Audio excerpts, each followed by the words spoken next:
On the phone, it's a pleasure to welcome back to the program Trita Parsi. He is the author of Losing an Enemy, Obama, Iran, and the Triumph of Diplomacy. Welcome back to the program, Trita. Thank you so much. Appreciate it. So yesterday, I believe it was yesterday, Benjamin Netanyahu provided a little bit of like a remedial TED Talk on the Iranian nuclear program, as he called it. Give us a sense of what he actually presented. He actually presented nothing new.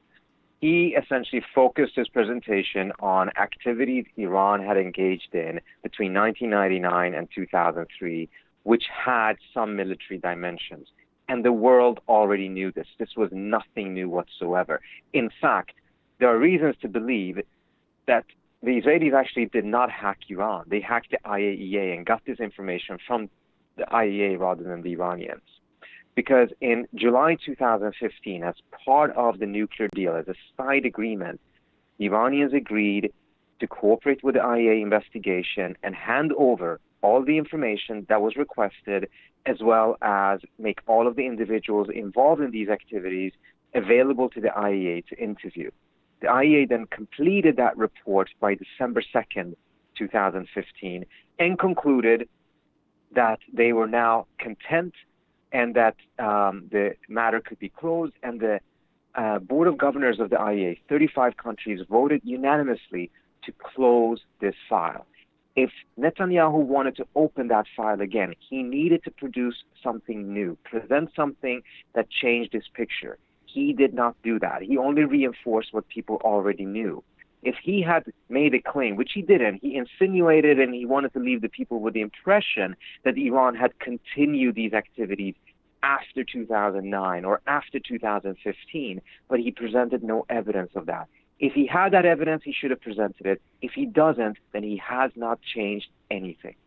And so, I mean, who was the audience for that I guess presentation, if we call it? I mean, because I get the sense there's about one person who he was really trying to reach with that thing. Well, I'm actually not even sure about that, because I don't think this was done in order to convince Trump of anything. Trump already is convinced that he wants to kill the deal. This may actually have been done in coordination with the Trump administration to make a public case that will make the decision to kill the deal less politically costly. That may have been their calculation, because then they can say, or they thought they could say, that they are now killing the nuclear deal, not because Iran has violated anything that the IAEA has caught, but because the Israelis have revealed information that clearly puts Iran in a negative light, and as a result, that's the justification for pulling out of the nuclear deal. So who is that? May be the case that they're building up. I think they completely failed. If you see the media reporting on this, it's quite clear. There's nothing new in there, so it's not really anything that he managed to impact. So who are they trying, though, to convince? Would that have been the American public? Because it seems to me the European allies, I mean, at the highest levels, the intelligence agencies of the European allies who are involved, who are also part of this Iran deal. People should remember this is not a unilateral deal between the United States and Israel. This is a multi-party deal.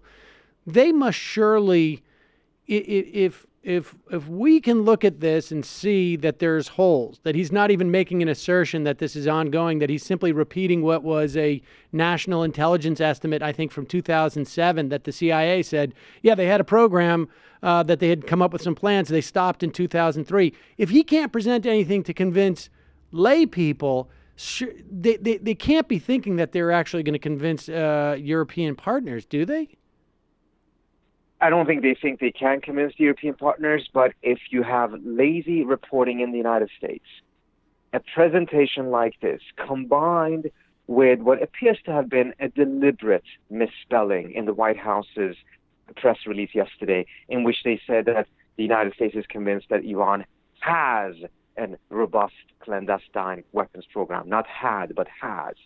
then you are starting to create that type of a misconception that led 79% of the American people to believe that Saddam Hussein was behind 9/11, and as a result, the invasion of Iraq was justified.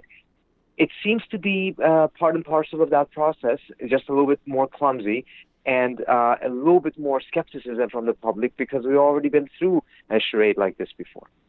Okay, so just give us a sense of what what would be the end game from the Israeli perspective, and frankly, from the perspective of someone like John Bolton. What would be the end game once you scrap this deal with Iran? What next? Once you scrap this deal with Iran, you will either have massive sanctions reimposed on Iran, or it will go as far as a military confrontation. In both of those scenarios, the balance of power, they believe, will shift in Israel and Saudi Arabia's direction. Right now, as a result of the Iraq invasion, the Iranians have managed to rise in the region, expand their influence, and this has primarily come at the cost of the U.S.'s influence, Israel, and Saudi Arabia's influence in the region. And the Israelis and the Saudis have been pushing this on the U.S. for the last 10 years. They wanted a military confrontation to be able to go back to the pre-2003 balance of power that existed when Iran was isolated and contained in the region. If you kill the nuclear deal, you can snap back these sanctions, once again cripple the Iranian economy, and shift the balance in the favor of Israel and Saudi Arabia.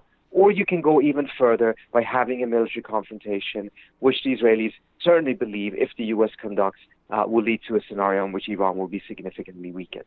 This is not about nuclear weapons. This is not about the nuclear program. It's even not really about regime change. It's about the balance of power in the region. And the Israelis and the Saudis know that they cannot shift it in their favor on their own. They can only do so if they can rent the American military.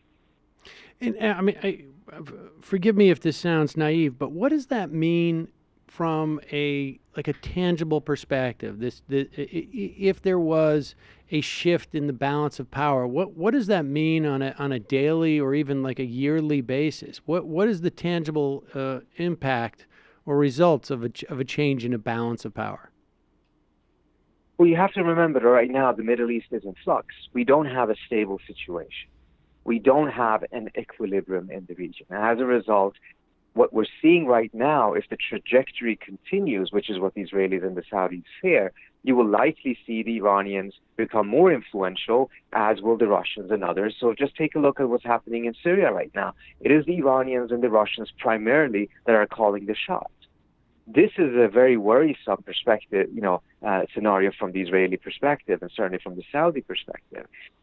We are not in a region that actually has an established order in which the rules of the game are there, and whatever shifts in power occur are limited because the order is not going to be challenged by any specific party. We are in an orderless Middle East, and the struggle right now is to establish that new equilibrium, and all great powers will seek to do so in a way that is obviously beneficial to them. This is what makes the Middle East very similar to all other regions. This is exactly what happened in Europe before as well. The difference is that the Israelis and the Saudis know that they cannot do this on their own. They don't have the power to be able to change the current equilibrium in their favor. They can only do so if they can suck the United States into this conflict. And is there, so the Israelis genuinely believe that there can be some type of ground war in Iran and that the United States can come out of it victorious?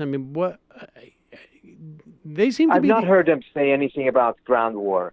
It would mainly be a combination of first weakening the country significantly through sanctions, supporting ethnic separatist groups in the border areas that would then further weaken the Iranian state, and then you add military strikes through mainly air, very limited ground invasion, I would imagine. And that would be enough to essentially cause the crumbling of Iran. And then you will have perhaps a similar situation as you're seeing in Syria today. You didn't have to invade the country militarily, but enough has been done to make sure that that country is essentially a collapsed state and that has no capacity to really pose a challenge to Israel or to whichever country would be seeing some benefit from it. Okay, During the Iraq-Iran war, it was a very interesting statement that came out of Tariq Aziz, who was Saddam Hussein's foreign minister. And he put it very clearly. He said, it is much easier to be the neighbors of 6 small Irans than 1 big Iran, indicating that their preference was to do something that would cause the Iranian state to collapse, this internal civil war leading to 6 different states rather than 1 united Iran. Right. So the idea would be to destabilize the country and just lessen its ability to deliver a sort of cohesive, I guess, foreign policy from their perspective, or a cohesive ability to strike anywhere, or just injure it in some fashion. And what is the danger of something like that? I mean, why, aside from obviously the moral implications of crippling a state and creating a failed state, I suppose we're seeing what the potential dangers are when you look at what came out of Afghanistan in 2001, right? And what are the other dangers in creating a failed state? Once you have a failed state, first of all, the destabilization is likely not going to be contained to the Middle East itself. It is likely going to spill over to other regions, whether through terrorist groups being able to find a foothold, whether it is drug cartels, or whether it is simply a massive flow of refugees. I mean, take a look at Syria. We're talking about a country of 25 million people. Iran is 80 million people. And Iranians actually have a strong diaspora as a result of the revolution. Roughly 2 or so million Iranians live in the West. So you have a lot of family connections. So you can imagine a destabilization of Iran leading to massive refugee flows. And we have already seen how Europe is incapable of handling Syrians coming into to Europe. You can imagine how much tougher it would be if a country 3 times the size of Syria were to be destabilized. So this, beyond the moral implications, as you mentioned, of the complete immorality of destabilizing a country, the belief that this would be contained is utterly naive. This will spread, and it will make everyone a loser. All right, I have just 2 more questions that may be tangential. There are reports that now Secretary of State Pompeo was pressuring the Saudis to pull back on their war with or within Yemen. But what do you make of that? I mean, that seems like a slight turnaround. So, sorry, I didn't quite catch the entire question. Well, there's a report from the New York Times that Mike Pompeo was in Saudi Arabia this weekend, and he was pressuring the Saudi government to end the war in Yemen. Is this in any way related to? I mean, are we seeing? Are there any ducks that are being lined up in that instance? Yeah. Okay, please. Yeah, I do believe so, because Pompeo went there and he pressed Saudis to end their beef with Qatar and end the war in Yemen. And he made it quite clear, in order to be able to have a united front against Iran and making sure that all resources are put towards this confrontation with Iran that the Trump administration is preparing, you cannot be allowing yourself to be distracted with a silly fight with Qatar, or to this ongoing war in Yemen that is not only destroying that country, but is also bleeding the Saudis in a way that is unhelpful if you want everyone to focus on Iran. So that is an indication, at the very least, that there is an attempt to, there's a bit of a wind-up here, I guess. I certainly believe so. I mean, when you take a look at everything that is happening, and particularly when you take into consideration that the people that are now around Trump are individuals who have been arguing to go down this path for years. Bolton in particular has been very open about his ideas of pursuing war and destabilization in Iran. And now he's at the NSC and has the ability to turn those ideas into policy. All right. Well, Trita Parsi, thank you so much for your time today. I know you're a busy man today, and we would like to have you back, and we can maybe do a more comprehensive Anytime. talk about the treaty, which very well this Iran deal may the next time we have you back on may be just in the midst of perhaps falling apart, unfortunately. But we will talk to you again. Thank you so much, Trita Parsi. All right. Thank you so much. Talk to you soon.